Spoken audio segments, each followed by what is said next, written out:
थारू जाति भारत और नेपाल की जनजातियों में से एक है। यह जाति भारत के उत्तरांचल और नेपाल के दक्षिण भाग में हिमालय के तराई क्षेत्र में प्रमुख पाई जाती है। 20वीं सदी के अंत तक नेपाल में थारू जाति के लोगों की संख्या लगभग 7,20,000 और भारत में लगभग 10,000 थी। थारू जाति के लोग सांस्कृतिक रूप से भारत से जुड़े हैं और ये भारोपीय भाषा परिवार के भारतीय ईरानी समूह के अंतर्गत आने वाली भारतीय आर्य उपसमूहों की भाषा बोलते हैं। उत्पत्ति एवं आबादी। उत्तरांचल के थारू खेती, पशुपालन, शिकार, मछली पकड़ने और वनोपज संग्रहण जैसे कार्य करते हैं। थारू जाति की 5 उच्च प्रजातियां हैं जो कुल आबादी का 80% है। थारू जाति अपनी उत्पत्ति राजस्थान के राजसी मूल से होने का दावा करती है। इस जाति के लोग हिंदू होते हैं। इनकी सामाजिक प्रणाली पितृवंशीय होने के बावजूद संपत्ति पर महिलाओं का अधिकार हिंदू समाज से अधिक होता है। थारुओं के हर गांव की एक पंचायत और उसका एक मुखिया होता है। निवास क्षेत्र। थारू जाति का आवास क्षेत्र उत्तरांचल के तराई प्रदेश के पश्चिमी भाग में नैनीताल जिला व उत्तर प्रदेश के दक्षिण पूर्व से लेकर पूर्व में गोरखपुर और नेपाल की सीमा तक है। यह क्षेत्र हिमालय पर्वतपदीय एवं शिवालिक क्षेत्र में नैनीताल, गोंडा, खीरी, गोरखपुर और नेपाल, पीलीभीत, बहराइच एवं बस्ती जिलों में पूर्व पश्चिम दिशा के मध्य विस्तृत है। थारू जनजाति का सबसे अधिक जमाव नैनीताल जिले के बिल्हारी परगना, खाती माता तहसील की नानक माता, विलपुरी एवं टनकपुर बस्तियों के आसपास पाया जाता है।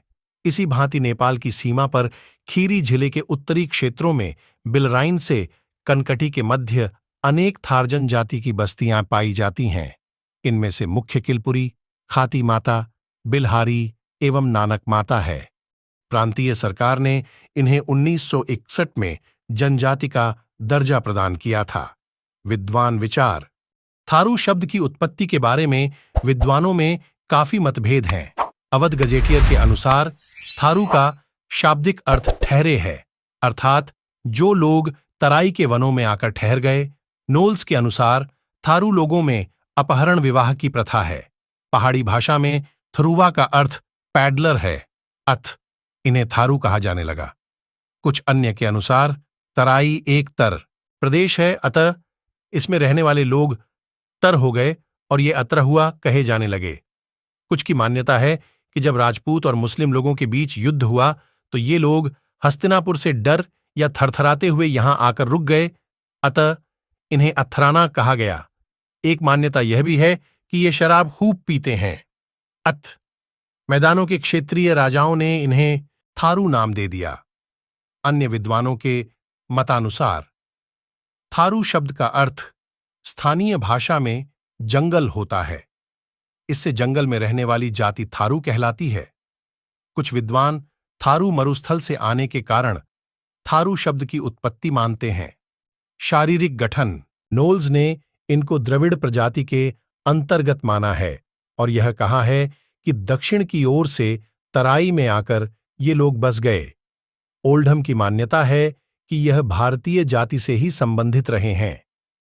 नेसफील्ड के मतानुसार थारू अन्य भारतीय लोगों से मिलते जुलते हैं, भले ही उनमें अंतर्विवाह के फलस्वरूप मिश्रित लक्षण पाए जाते हों। मजूमदार का मत है कि इनकी शारीरिक रचना मंगोलॉयड प्रजाति से मिलती जुलती है, जैसे तिरछे नेत्र, गाल की हड्डियां उभरी हुई, रंग भूरा पीला, शरीर और चेहरे पर बहुत कम और सीधे बाल, मध्यम और सीधे आकार की नाक आदि।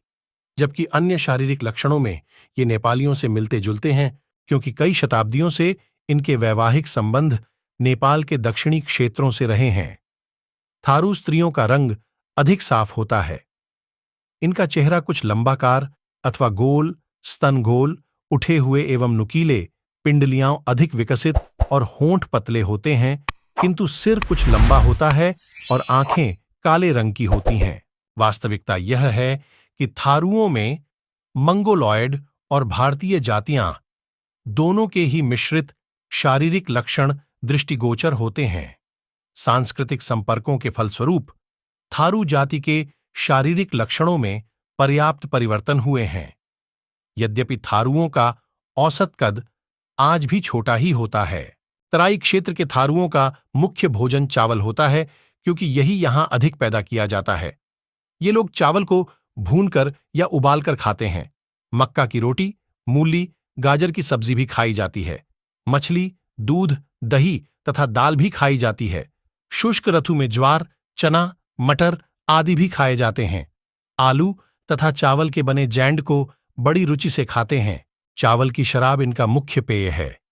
धर्म थारू लोग प्रेतात्माओं की पूजा करते हैं और हिंदुओं के देवी देवताओं को भी पूजते हैं। कालिका, भैरव, नारायण आदि देवताओं के प्रति अधिक श्रद्धा होती है। घरों में इनकी पूजा की जाती है। थारू लोग ईमानदार, सहृदय, शांत प्रकृति वाले होते हैं, किंतु अब मैदानी निवासियों के संपर्क से इनमें कटुआ आ गई हैं, जैसे बाल हत्या, आत्महत्या करना आदि। होली, दीपावली, जन्माष्टमी पर्वों को ये बड़े आनंद से मनाते हैं। नाच गान और शराब पीना तबीयत से किया जाता है। थारुओं का विश्वास है कि मृत्यु के उपरांत आत्मा जहां से आई थी वहीं चली जाती है। इन लोगों के अनुसार मृत्यु दो प्रकार की मानी गई है: प्राकृतिक, जो प्रत्येक व्यक्ति को भुगतनी पड़ती है, और अप्राकृतिक, जो दुष्ट आत्माओं, देवी देवताओं के श्राप का प्रकोप और बीमारियों के कारण होती है।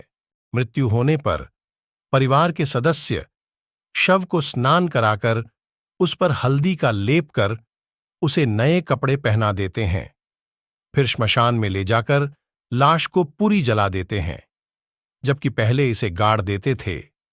अंत में घर की शुद्धि कर समाज को दावत दी जाती है। धन्यवाद। आज के लिए इतना ही। ऐसा ही वीडियो देखने के लिए हमारे चैनल को सब्सक्राइब कीजिए और लाइक करें।